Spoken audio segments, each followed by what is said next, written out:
perusahaan nih, ada satu perusahaan yang lagi mau IPO lagi, yaitu PT Wira Global Solusi. Nah, Des, lu udah sempet lihat-lihat prospektusnya nggak nih? Udah sempat baca prospektusnya. Terus mungkin ada beberapa lah yang perlu kita highlight ya, kita sampaikan ke teman-teman nih. Biar teman-teman juga bisa dapat informasi dari video kita ini ya lah ya. Oke. Gitu. Mungkin kita bahas dari profil perseroannya dulu lah. Oke, gimana tuh? Nah, si company-nya nih sebenarnya tuh dia udah berdiri dari tahun 2015. Cuman waktu itu namanya belum Wira Global Solusi, namanya masih Cloud Teknologi Bandung lah.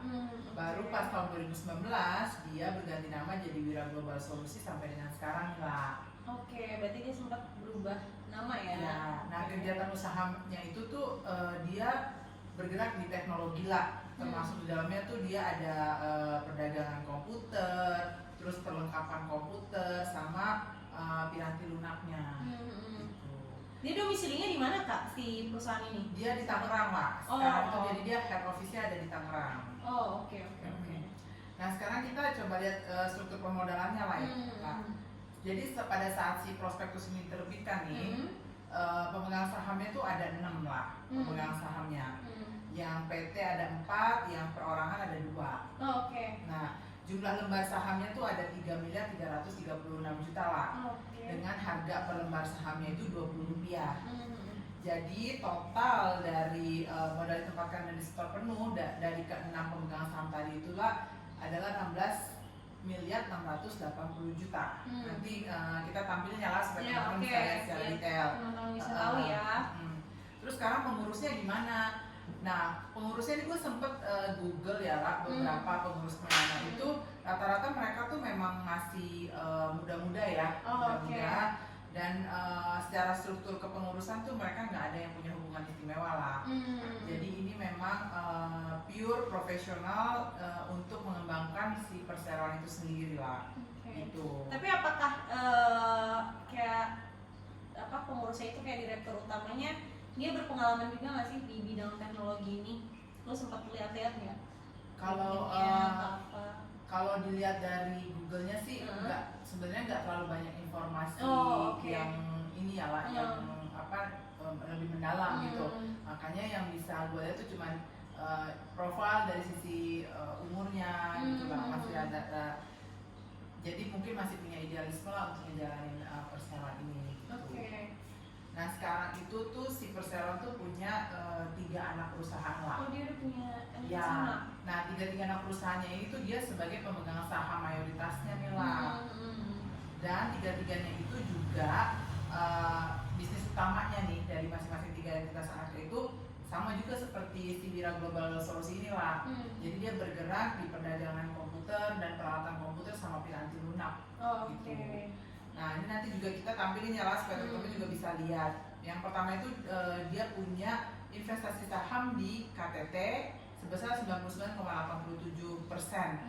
Gitulah. Terus udah gitu ini semua 3-tiganya beroperasi secara aktif ya lah. Oh, oke. Berarti udah beroperasi ya. Betul. Terus kemudian dia juga punya di QT lah itu 99,47%. Terus yang ketiga di STO itu dia punya penyertaan 99,87%. Dan ketiga anak perusahaan ini dia baru mulai penyertaannya itu di tahun 2021 lah. Oke. Gitu. Baru ya.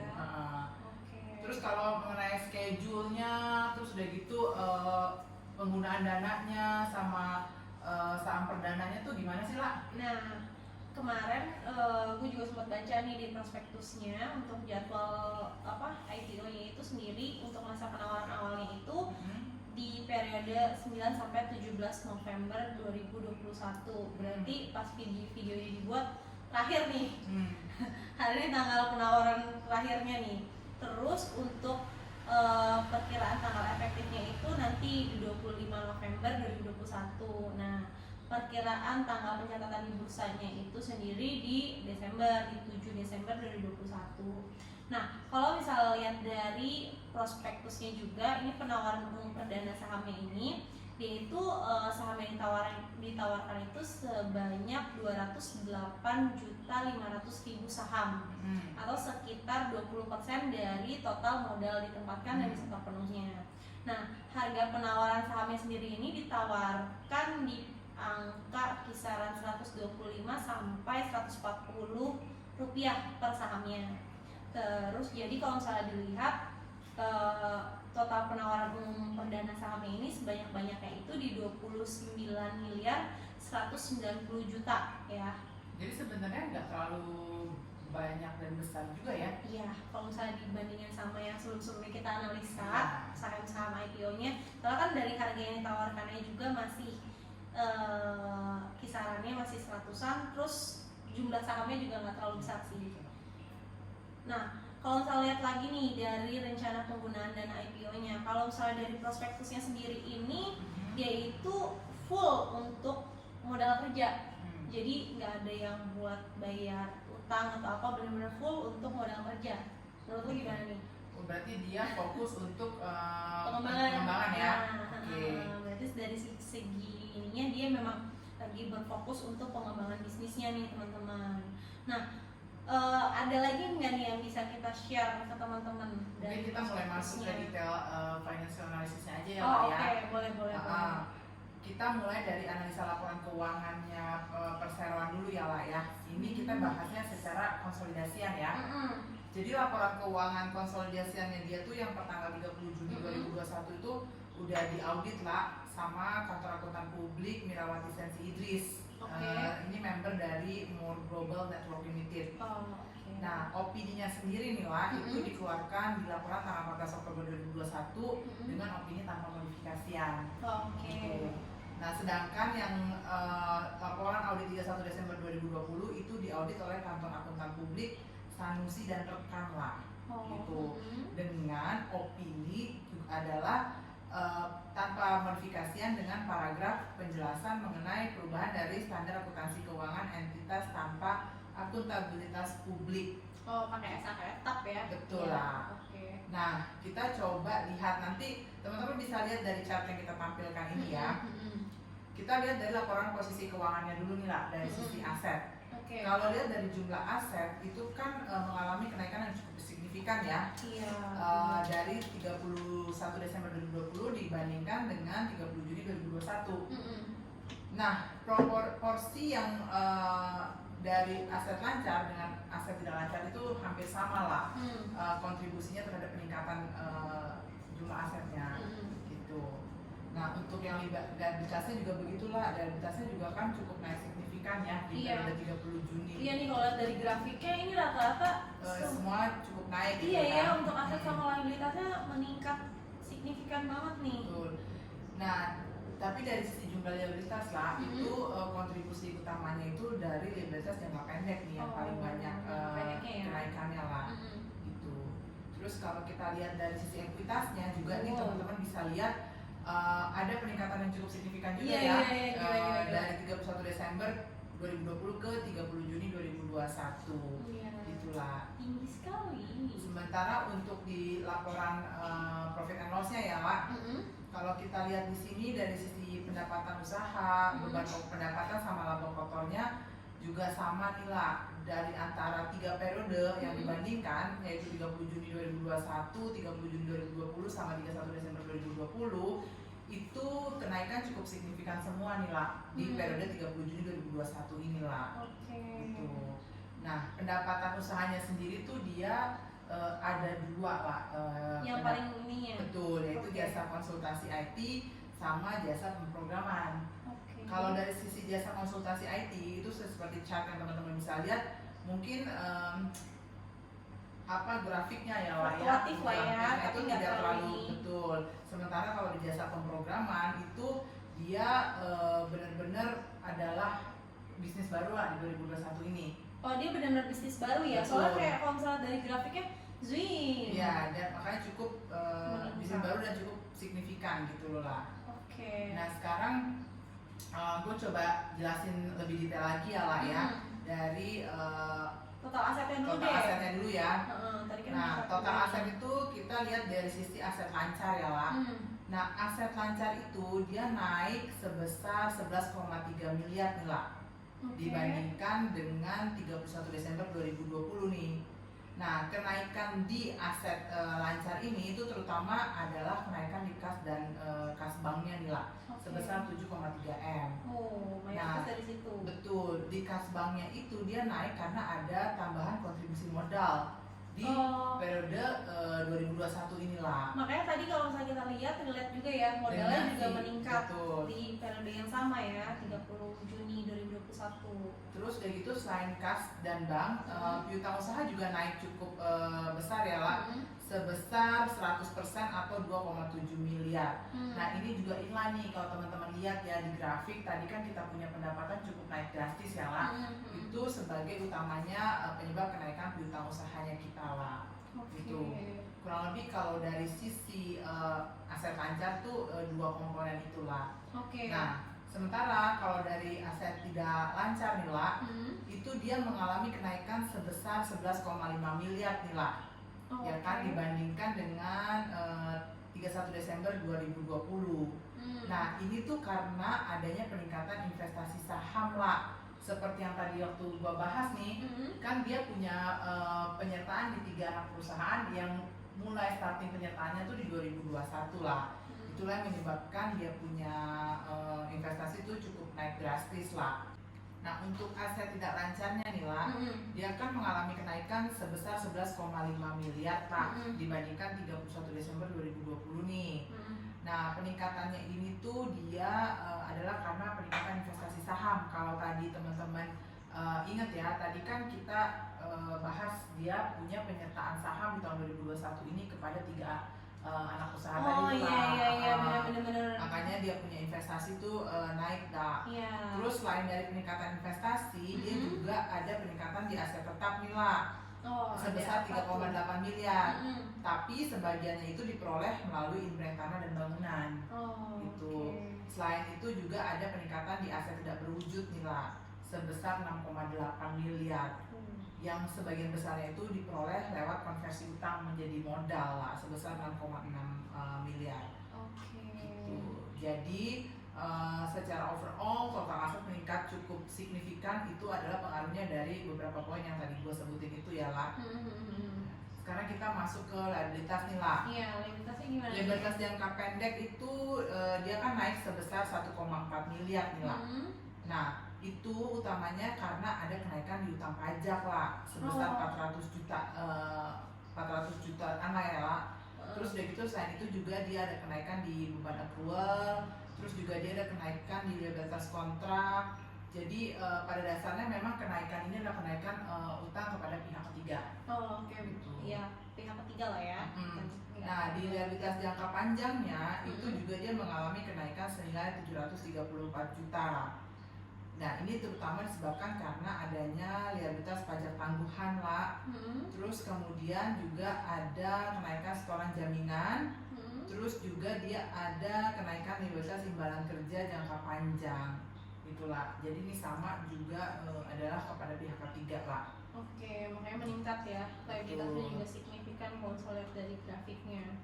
Nah, untuk ekuitas nih lah, dia mengalami kenaikan sebesar 20,7 miliar Kak. Makanya tadi kan naiknya cukup ini ya, komparasinya cukup jauh banget ya kalau lihat dari chart gitu ya. Nah, ini disebabkan karena peningkatan di modal di sektornya Kak. Oke. Dia emang ada peningkatan modal ya di periode. Betul. Dimana sebesar 6,6 miliar tadi itu kan melalui konversi utang nih lah, yang tadi sempat gue jelasin. Terus juga ada yang inbrand tanah dan bangunan tadi tuh lah. Gitu. Nah, jadi selain itu juga dia kan meningkat karena ada laba di periode berjalan ya lah, sebesar 1,8 M. Oke. Jadi kalau misalnya lihat dari sisi laporan keuangan sih kurang lebih seperti itulah. Di tahun 2021 itu mereka cukup banyak signifikannya ya. Ada performance laporan keuangannya dibanding 31 Desember 2020 lah. Iya, dilihat dari aset, liabilitas, ekuitas maupun profit loss-nya juga meningkat jauh ya. Betul. Nah, lah Kalau lu udah sempet belum misalnya compare gitulah dengan industri sejenisnya dia, gimana sih lah dari sisi laporan keuangannya kah, atau misalnya dari sisi valuationnya kah gitu, biar ada gambaran nih lah ke teman-teman yang mau invest di Wira Solusi inilah. Nah, gue sih sempat share searching ya, kan maksudnya dia kan perusahaan di bidang teknologi juga. Nah ini sih sempat gue ada compare nih si perseroan itu sama dua entitas lainnya, yaitu yang pertama itu si PT Kioson Komersial Indonesia Tbk, sama satu lagi itu PT Indosterling Technomedia Tbk. Nah kalau misalnya lihat dari sisi total asetnya ya, nanti kita tampilin chartnya itu. Nah kalau misalnya perseroan itu sendiri kan untuk total asetnya itu di 23 miliar. Nah sedangkan untuk si kios ini di 65 miliar, si tech ini, si kios itu tadi yang kioson ya, gue sebut aja dia dengan kios, dan untuk yang si Indosterling ini dengan sebutan tech ya. Nah untuk kios ini total asetnya itu di 65 miliar dan si tech ini di 60 miliar. Nah cukup jauh juga ya kalau dibanding sama dua industri sejenis lainnya ya. Hampir setengahnya kurang ya. Nah kalau misalnya untuk yang kios itu sendiri, kalau misalnya lihat dari laporan keuangannya ya, itu dia total asetnya itu mayoritas dari piutang usaha, persediaannya dia, sama dia ada aset tak berwujud untuk di aset tidak lancarnya. Kalau misalnya lihat dari komparasinya tidak cukup turun signifikan, tapi nggak terlalu lah ya dibandingin periode sebelumnya. Nah untuk yang si tech sendiri, kalau misalnya dari total asetnya itu dia mayoritas di kas dan setara kas sama piutang usaha. Jadi itu yang paling besar ya mempengaruhi si total asetnya. Nah kalau misalnya dari total liabilitasnya, nah nanti ini chartnya juga nanti kita tampilin ya. Untuk yang perseroan sendiri itu kan di angka 2 miliar ya, dan untuk yang kiosnya itu di angka 5 miliar dan tech itu di 6,1 miliar. Nah kalau misalnya untuk yang si kios sendiri, kalau kios sendiri ini dia kalau misalnya dari total liabilitasnya itu mayoritas dari utang usaha nih, itu mayoritas 3,9 miliar. Ini kalau misalnya aku lihat dari compare sama periode 31 Desember 2020 nya si kios sendiri ini ada peningkatan signifikan nih untuk si utang usahanya ya, karena periode sebelumnya itu masih di 114 juta, tinggi banget ya naiknya untuk si utang usahanya. Nah untuk tech sendiri ini kalau misalnya untuk liabilitasnya itu, nah dia mayoritas di liabilitas imbalan kerja. Kalau misalnya compare dari periode sebelumnya sih nggak ada perubahan signifikan lah. Nah berarti komponen-komponen kenaikan itu sebenarnya hampir sama ya dengan yang tadi gue jelasin di Wira Solusi tadi ya. Untuk liabilitasnya ya nggak terlalu nggak berbeda lah.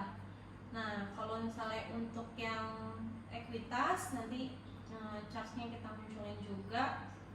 Nah kalau misalnya dari yang ekuitas tadi kan, kalau misalnya perseroan itu kan di periode 30 Juni 2021 ada peningkatan modal ya. Tapi kalau misalnya kita lihat di kios sama tech ini, kalau misalnya compare sama periode 31 Desember 2020 nya itu tidak ada peningkatan modal. Jadi perubahannya ini hanya dari serap laba rugi ya.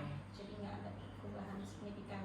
Nah untuk pendapatannya sendiri ini charge-nya nanti kita munculin. Untuk pendapatannya sendiri ini cukup berbeda jauh ya. Perseroan ini masih untuk periode 30 Juni 2021 itu di angka 10 miliar. Sedangkan si kios ini di angka 175 miliar. Jauh banget ya. Iya. Jauh ya. Jauh banget, makanya nih si tech sendiri masih di 8 miliar, nggak beda jauh lah sama perseroan. Nah kita lihat nih si kios ini kan, kalau salah tadi kan perseroan itu kan mostly di jasa konsultasi IT sama pemrograman ya, yang baru ada di periode 30 Juni 2021. Untuk kios sendiri ini dia mayoritas dari produk digital, iklan sama e-commerce. Nah, jadi agak beda juga ya segmen ininya ya. Iya.